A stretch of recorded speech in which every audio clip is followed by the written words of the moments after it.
Les damos la más cordial bienvenida a esta primera entrega de nuestra materia optativa Análisis sobre la publicidad de los medicamentos que ofrecemos desde la Cátedra de Farmacología de la carrera de Medicina de nuestra Facultad de Ciencias Naturales y Ciencias de la Salud perteneciente a la Universidad Nacional de la Patagonia San Juan Bosco. Al ingresar al campus de nuestra universidad se van a encontrar con la asignatura, con nuestra salutación de bienvenida y con la calendarización de la misma. Allí podemos apreciar que cada 15 días habrá encuentros presenciales de manera sincrónica, pero que eso no aflija la falta de conexión o la imposibilidad de estar en ese momento, ya que al ser grabados, luego son compartidas las clases y todos pueden tener acceso a las mismas. Lo que se requería para poder comenzar a transitar esta materia es realizar el pretest, no de una manera caprichosa, sino que para saber el conocimiento previo, para conocer sus inquietudes, recordarles que es netamente anónimo y simplemente también para que después, cuando terminemos de transitar esta asignatura, podamos comparar si existieron cambios luego de la capacitación. Simplemente para que vean de manera muy simple, con un sí, no, no sabe, no contesta y 16 preguntas que son las que tienen que responder, cómo podemos ir haciendo una primer fotografía de qué conocemos, qué sabemos y cómo podemos mejorar esto. Siempre compartimos con ustedes esta imagen que muestra a nuestra sociedad atiborrada de medicamentos medicalizadas ya desde la primera infancia y les ofrecemos un video realizado por médicos del Colegio Médico Vasco, del País Vasco, que está disponible tanto en el link como en la página del material compartido como bibliografía complementaria para que puedan observar, porque se posicionan en este mismo mensaje, que si bien los actos médicos terminan siempre con la prescripción de algo, si ese algo, esa tecnología es un medicamento, empezar a inculcar que por más que esté a la venta no quiere decir que sea bueno, y por más que sea nuevo no implica que sea mejor. Que los medicamentos como tecnología son un bien para la salud, no un bien para el consumo, que no todo problema de salud se va a solucionar con un medicamento y que muchos problemas actuales que estamos viendo pueden ser solucionados simplemente analizando cuántos y cuáles son los medicamentos que consume ese paciente.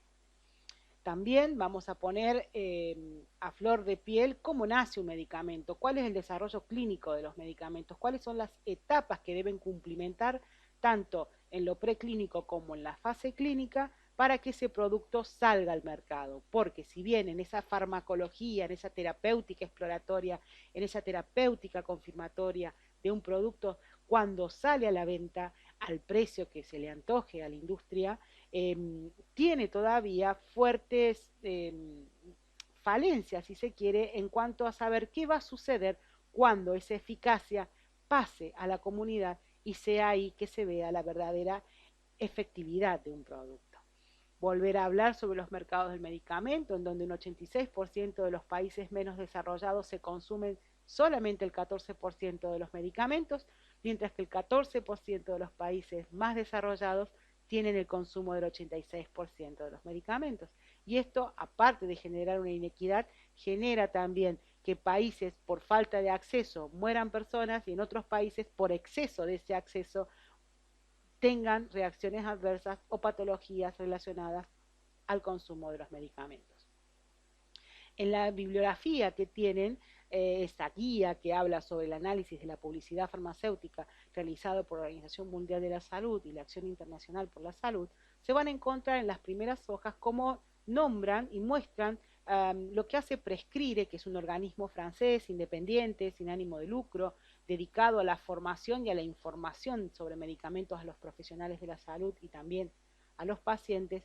Si bien lo que tienen en el material bibliográfico es del año 2004, aquí les dejamos el link para que vean lo que sucede en el año 2020 y entender un poquito del porqué la infografía y este muñequito que acompaña siempre a Prescribe, que dice, es un medicamento que no se acepta, lo patea, no tiene nada nuevo, o sea, un medicamento Me Too, lo tira de vuelta en la cajita, el muñequito mostrando que realmente puede ser un avance real, o con una lupa para seguir viendo qué va a pasar, posiblemente puede ser útil. Entonces, lo que ustedes tienen en el material bibliográfico de soporte muestra cómo, analizando los medicamentos aprobados y en el mercado francés desde el año 81 hasta el año 2004, ingresaron, se posicionaron 3.096 productos farmacéuticos, de los cuales solo 7 fueron considerados como un avance terapéutico importante, mientras que 213 medicamentos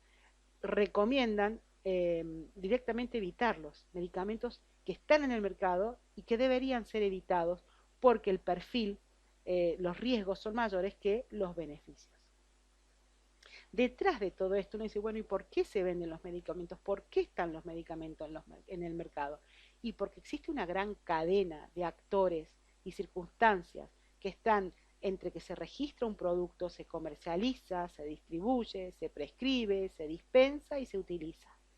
En estos actores podemos encontrar los equipos, el profesional de la salud médico, de farmacia, enfermería, cuidados domiciliarios, el propio usuario, que quedan en esta cadena de alguna manera en un triángulo de la Bermuda, en donde un médico que prescribe pero no consume ni paga, un usuario que consume pero no se prescribe ni no lo va a pagar o va a pagar porcentajes de lo que va a dejar la obra social, que va a autorizar o no un producto que no ha sido prescripto, pero sí va a ser consumido por su afiliado. Y detrás de esto, las autoridades sanitarias, la industria farmacéutica, el sistema de salud, el nuestro totalmente fragmentado, y las universidades y las sociedades científicas que pelean, ¿no?, por el uso razonado, responsable, prudente de los medicamentos sin conflictos de interés. Entonces, esta cadena del medicamento que obviamente está oxidada, está horadada, los eslabones son de diferentes tipos de metales, tenemos que empezar a entender cuáles son de alguna manera sus objetivos, hacia dónde van, qué quieren lograr para poder comprender esta lógica de los factores que están influenciando en un mal uso de los medicamentos, en donde todos los actores tienen algo de parte, ¿no?, de los prescriptores por su falta de información o por demasiados pacientes, por presión por escribir, por ideas erróneas sobre eficacia. Los pacientes mismos también están mal informados, tienen creencias engañosas, tienen incapacidad para comunicarnos sus problemas, la industria con sus promociones y afirmaciones engañosas, el suministro que a veces puede ser deficiente, y la misma regulación que a veces no ven, no escuchan, no hablan, pero sí se aprueba y el producto, una vez que están en el mercado, esta falsa creencia de porque se vende es porque es bueno. Y vamos a desenmascarar y vamos a ver que no es así. Hoy por hoy las farmacias están atiborradas de productos medicamentos. La sociedad está atiborrada de productos de tecnología médica, de medicamentos. Y los medicamentos tendríamos que volver a pasarlo por el tamiz de verdaderamente cuáles son los medicamentos esenciales, cuáles son los medicamentos útiles, eficaces, seguros y disponibles. ¿Cuáles son los medicamentos que yo necesito para que mi sociedad pueda cubrir el 99% de sus patologías? Para yo poder utilizarlos de manera racional, de manera juiciosa, de manera responsable, de manera prudente.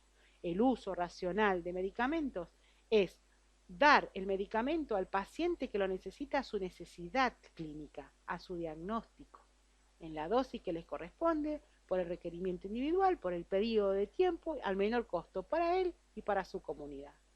Por eso clasificamos a los medicamentos en estos niveles de valor elevado, valor dudoso, valor relativo y valor inaceptable. Existen medicamentos hoy, combinaciones irracionales a la venta, que su valor es inaceptable. Medicamentos registrados en el país son un montón. La lista de medicamentos esenciales recomendada por la Organización Mundial de la Salud, más o menos con 300, 400 medicamentos, se sostiene. Un hospital con 200 medicamentos funciona. Un centro de salud, 60 medicamentos. Y una salita, dispensario, con 20, 30 medicamentos, puede atender al 90% de las patologías que a él asisten. Recordemos la guía de la buena prescripción, recordemos esto de no hacer malabares, sino definir el problema de salud, entender qué es lo que tiene mi paciente, hacerle los estudios que necesite, entender la epidemiología y la historia natural de su patología, si tengo que hacer estudios, laboratorios, imágenes, pues bien, pero voy a definir el problema de salud. ¿Para qué? Para, sabiendo que tengo, seleccionar las estrategias terapéuticas. Lógica, proceso razonado de la terapéutica. Pero ¿qué sucede? ¿Quién está definiendo la salud ahora? La salud, de alguna manera, tenemos pacientes que dejan de ser pacientes y pasan a ser consumidores, consumidores y usuarios que vienen y reclaman de alguna manera una tecnología. Entonces, hoy por hoy hay nuevas enfermedades inventadas, enfermedades exageradas, en donde tendremos que entender ese negocio, porque ya no solo se medicaliza el malestar, sino que se están redefiniendo patologías para aumentar el blanco de los usuarios. Ya no hay más osteoporosis, preosteoporosis, hipertensión, prehipertensión, prediabetes, protectores gástricos. Entonces, tenga, pongamos a pensarnos quién está definiendo hoy por hoy los problemas de salud. ¿Nosotros, las ciencias médicas o la industria? ¿Está bien? Entonces, poco vamos a ir desenmascarando todo esto, vamos a ir empapándonos de esta información, entendiendo que bibliografía hay un montón. Muchos de estos libros van a ser compartidos en el aula, de a poco, piano piano, para tampoco atiborrarlos de información, sino ahora con la guía que tienen de la Organización Mundial de la Salud y el material que se propone para la clase de hoy, ir entendiendo de qué se trata esta gran problemática de la era de los eufemismos. Empezar a entender y a nombrar las cosas por su nombre. Ya no tendencia, sino hablemos de significación estadística. Sí, sí, sí, tiene una P menor de 0. No, no, no, pero estadísticamente está bien hecho ese trabajo. Es un ensayo clínico, sí, sí, pero conclusivo, ¿qué? Ahora el tema de los ensayos clínicos está muy en boga. Bueno, ensayo clínico controlado, abierto, ¿cómo es el ensayo clínico? ¿Sí? Y así, empezar a definir y a utilizar bien las palabras y a llamar las cosas por su nombre. Bueno, y veremos que cualquier mensaje repetido muchas veces se confunde como una verdad. Lo hemos visto, lo vemos en todos los aspectos de la vida. Técnicamente, en cuanto a medicamentos, lugares donde podemos consultar, por ejemplo, el manual farmacéutico, alfabeta.net o Kairos, cuando uno entra están atiborrados de publicidades. Y publicidades, como podrán ver aquí, de productos que son combinaciones a dosis fijas de 4 medicamentos dentro de un solo producto. Entonces, es eso, es empezar a mirar con otra mirada, empezar a mirar con otra lupa. Si bien David versus Goliat va a ser promoción farmacéutica versus información independiente, no nos asustemos, pero sepamos que estamos en un exceso de información, hay infoxicación, bueno, hoy ya se está hablando de infodemia, o sea, ya es información y erróneamente a propósito, ¿no? Pero bueno, esta infoxicación, esta magnitud de la información que se nos duplica, que es imposible de abarcarla, que información que antes se creía que era bien y que después se terminó demostrando que no era correcto, como este artículo del Lancet, en donde consideraciones que inicialmente eran beneficiosas demostraron luego de ser perjudiciales, como por ejemplo administrar oxígenos a altas dosis a los prematuros. Era algo como sentido común, prematuro, neonatología, con dificultad respiratoria, pongámosle oxígeno, o sea, mínimo, sentido común. Y sin embargo, el paso del tiempo demostró que el oxígeno a altas dosis en neonatología favorece la retinopatía del prematuro, o sea, los deja ciegos a los bebés. Entonces, hay un sinnúmero de consideraciones que antes se consideraban que eran beneficiosas y la evidencia, el paso del tiempo, fue demostrando que eran perjudiciales y viceversa también. Como por ejemplo, antes estaban contraindicados los beta bloqueantes en insuficiencia cardíaca congestiva, sin embargo demostraron disminuir la mortalidad y por ende lo que antes se creía perjudicial ahora es beneficioso. Entonces, esto es la medicina, es ciencia, no es dogma, avanza conforme se avanza en el conocimiento, tratando de salir de la incertidumbre, pero en ese paso tiene que ser un paso pautado, con metodología. ¿Está bien? Bueno, decíamos que la información es inabarcable, es imposible leerse 19 artículos científicos al día para estar informado en el área que nos corresponde. Por eso, mucha información nos va a desinformar, pero información con una formación en la lectura, en el saber leer, en qué leer, en dónde buscar información o dónde nutrirme de la información científica, me va a dar un conocimiento verdadero y genuino. Una solución actual parcial, porque no es la panacea, porque también está siendo cuestionada, es la medicina basada en la evidencia, que es acceder a la información científica, evaluar críticamente la validez para ver si la puedo aplicar e incorporar a mi práctica clínica cotidiana con el condimento de adecuarla a nuestro medio, porque hay tecnologías que pueden llegar a ser adecuadas y pueden ser incorporadas en otros sitios, pero no en nuestro país o en nuestra realidad. Bien, dicho esto, decimos, bueno, perfecto, pero ¿qué publican las fuentes de información? ¿Qué se publica en estas revistas biomédicas? Y se publica de todo, desde un caso, una serie de casos, estudios observacionales, ensayos clínicos y ensayos clínicos cuando se realiza un metaanálisis, eso es lo que le va a dar mayor cuantía o valor a la información que me están brindando sobre una terapéutica. Es por eso que nosotros hablamos de que el ensayo clínico controlado que se hace en el experimento, que da la eficacia de un producto, con toda la suerte puede estar siendo expuesta a no más de 10.000 personas.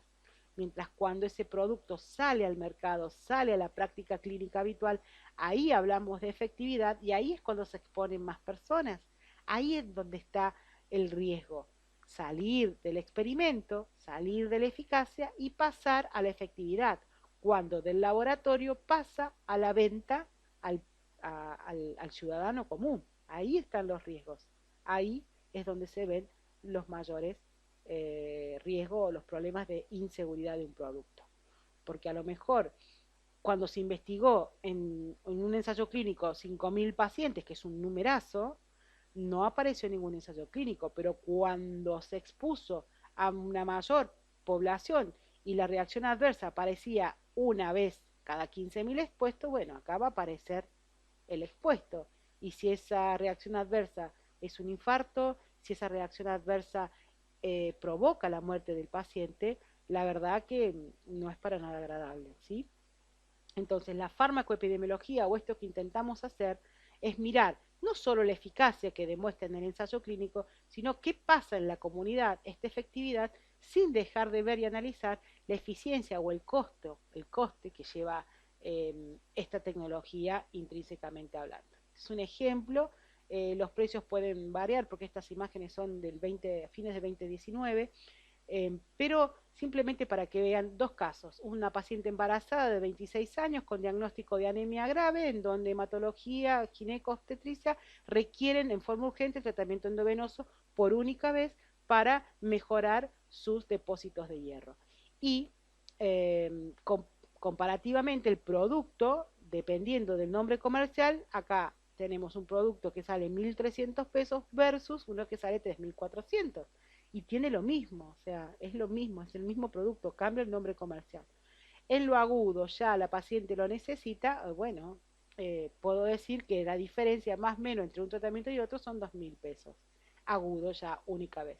Pero por caso miremos el otro ejemplo, un paciente de 26 años recientemente diagnosticado de HIV, donde la carga viral aumenta, los CD4 disminuyen, requiere tratamiento, es indiscutido, se le hace el tratamiento con triple terapia, con efavirenz, emcitabina y tenofovir, perfecto, pero miren los productos. Tengo un producto que sale 26.500 pesos y otro que sale 32.000 pesos. Y adentro tienen lo mismo.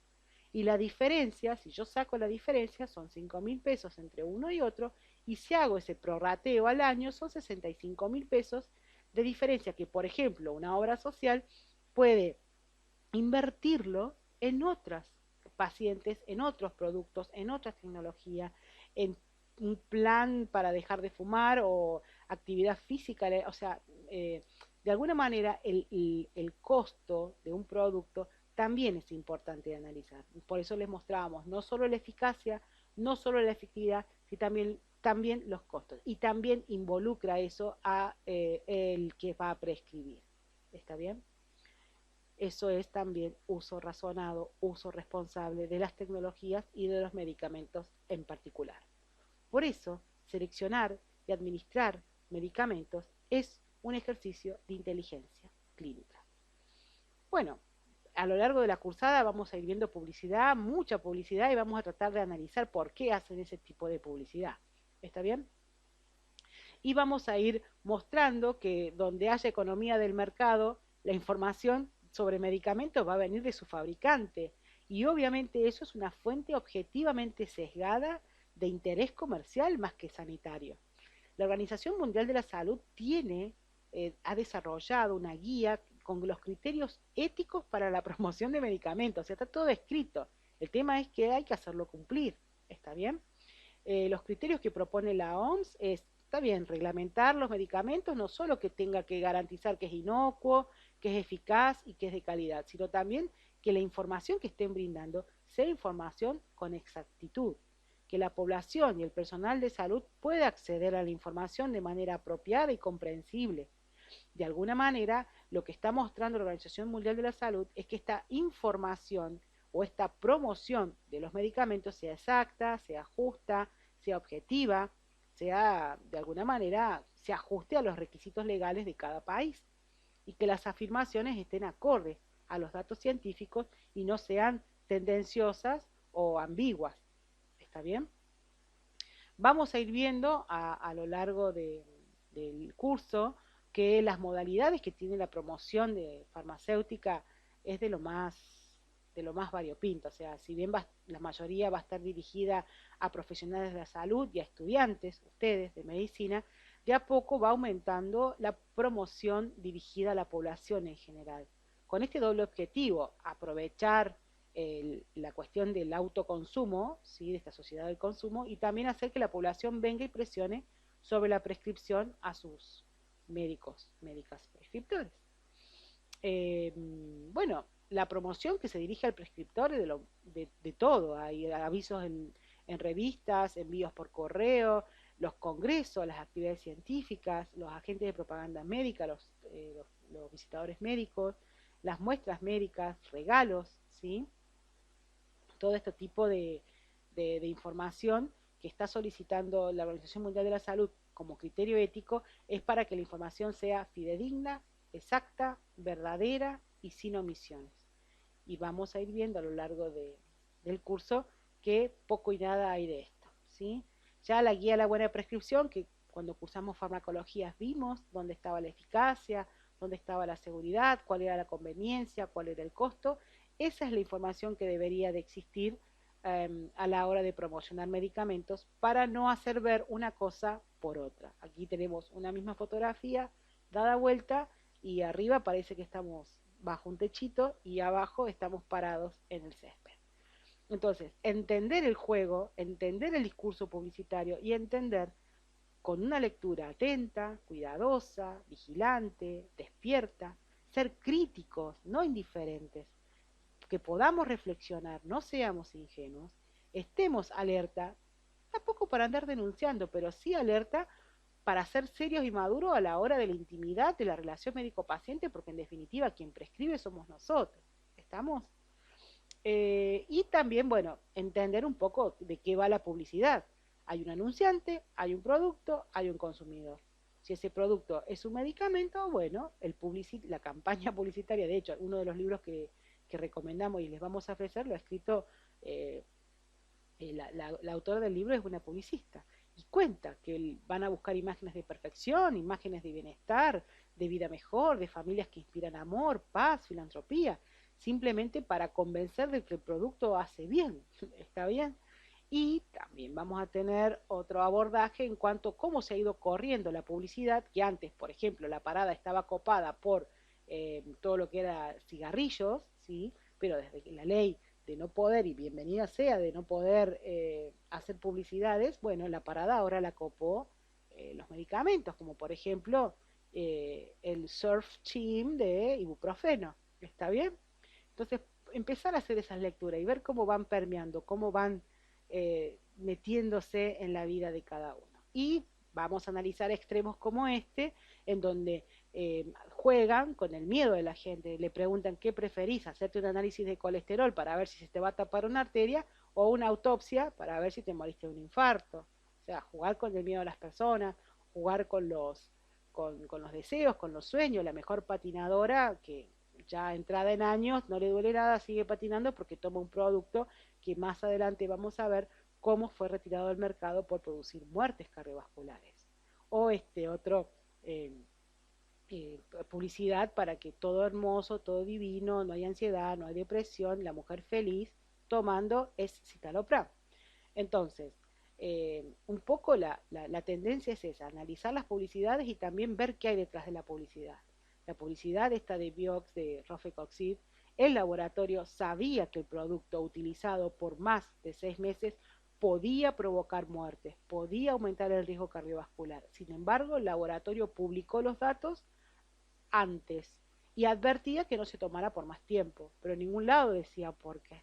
Entonces eso fue un fraude científico. De hecho, hasta el día de hoy, el laboratorio Merck Sharp and Down sigue pagando los juicios que se le realizaron por las muertes provocadas en los ciudadanos que lo consumieron. Y volver a poner al tapete de que el ensayo clínico, si bien es la tecnología, si bien es el mecanismo, si bien es lo que está implementado para poder evaluar tecnología, un ensayo clínico controlado, perfectamente desarrollado con la mayor cantidad de individuos participantes, solo lo que busca es evaluar la tecnología y no al paciente. No te va a decir qué paciente va a responder, simplemente te va a dar un porcentaje, una tendencia, una eficacia y una seguridad como una probabilidad. ¿Está bien?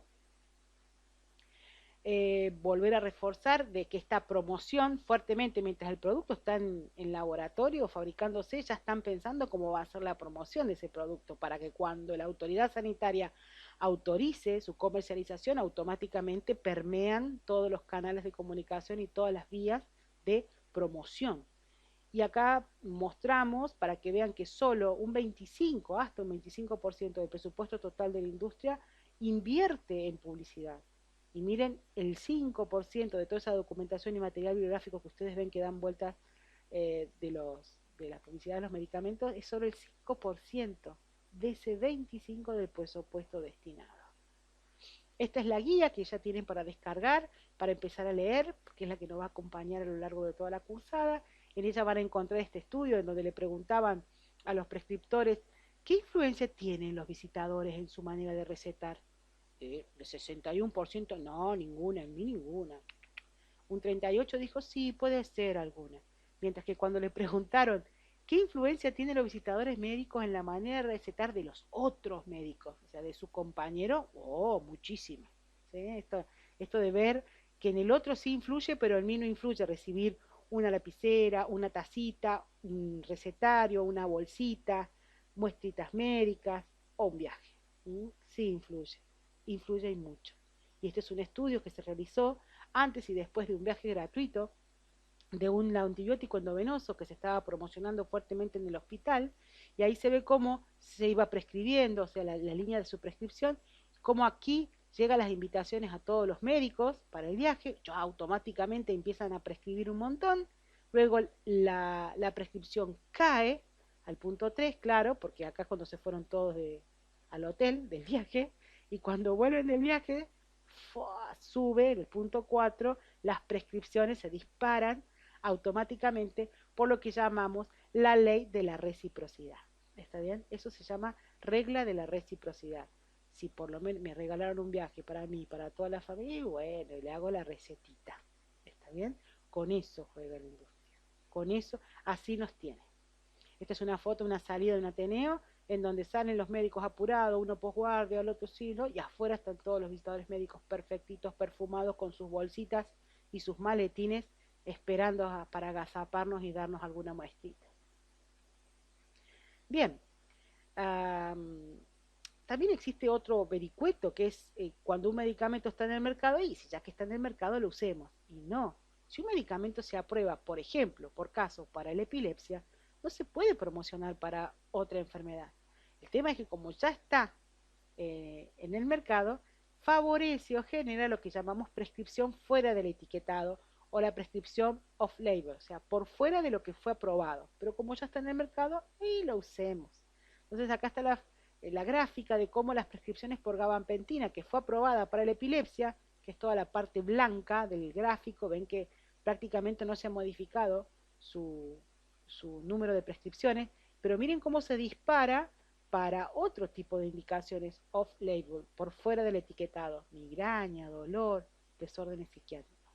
¿Está bien? Entonces, cómo de alguna manera se ensucia la cancha porque está el producto y lo usemos, porque entiendo que puede ser útil, pero no hay ensayos que lo avalen. Después estas también se las mostramos porque es una nota que salió publicada en el Clarín, en donde hablaba justamente de cómo se duplica el consumo de medicamentos, bla, bla, bla, una nota muy interesante, con la cual yo me comuniqué con el periodista que la hacía, porque le mostraba que al pie de esa nota había publicidad de medicamentos para comprarlas online. El periodista se engancha, sí, mira qué interesante, bla, bla, bla. Compartimos una serie de correos en donde yo le explicaba lo actual y caótica que es la oferta de medicamentos, en dónde están las prioridades del sistema, cómo era esa promoción agresiva, la calidad de formación que tenemos en el pregrado y cómo pasan después a ser educados en el posgrado por los laboratorios y los congresos, la actitud de los pacientes como usuarios, en fin, bla, bla, bla. La nota al final no pudo salir, seguramente por conflictos de intereses que deben haber tenido, pero fue un intercambio interesante con la gente del diario, justamente contando esto, ¿no? De esta doble moral. Y esta es la tapa de una revista del British Medical Journal, una de las revistas que se entienden como las Big Four, las 4 pesos pesados, en donde la ciencia médica publica y lee, esto del año 2005, en donde ya decía es tiempo de desenredarnos de las compañías farmacéuticas, ¿no? Y ahí muestran los lagartos haciendo cheques, jugando al golf, los cerditos que seríamos nosotros comiendo en los congresos, las muestritas, todo, y acá el paciente pobre ratoncito experimentando en él. Ya es tiempo de desligarnos. 2005, estamos en 2020 y seguimos igual. Campañas vamos a estudiar y vamos a ver que hay muchas. Y las campañas PDC, las campañas de la publicidad directa al consumidor, cada vez mayor. Cada vez son más. Esto de sensibilizar sobre enfermedades, agrupar sobre pacientes, grupos de pacientes, ¿sí? Y van de esta manera agrupando los pacientes. No todas las agrupaciones están permeadas por la industria farmacéutica, pero una gran mayoría sí. Y lo que tenemos que saber, independientemente de quién presione para que uno prescriba, la prescripción, el único responsable legal es del que hizo la firma y puso la matrícula. O sea que la responsabilidad final recae sobre nosotros. Y sobre esto hay un sinnúmero de instituciones que trabajan. Todo surge con el No Free Lunch, No Grazie Pago Io, el No Gracias Europa, también está el No Gracias Argentina, Médicos Sin Marcas, como Médicos Sin Fronteras, Médicos Sin Marcas, Pharmacritics, estos son estudiantes de medicina, y un sinnúmero de organizaciones que están abogando por esto, mostrando esta sociedad de consumo, de medicalizar la vida.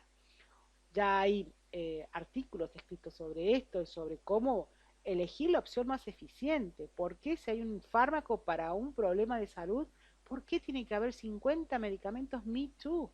Y así, de alguna manera, poner a flor de piel de que la industria farmacéutica desarrolla productos que van a ser vendidos, que van a ser vendibles, que van a ser consumidos. Y no se interesa por patologías o enfermedades olvidadas.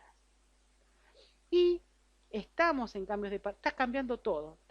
La humanidad toda está cimbronada y es un cambio de paradigma, pero para las ciencias médicas más aún. Más aún. Y en tiempo de pandemia, total. El cambio es total. El significado de saber cambió. En capaz de ser, de recordar y repetir como loro lo que dijo el profe, ahora la capacidad está en buscar la información, saber dónde buscarla, encontrarla, interpretarla y utilizarla.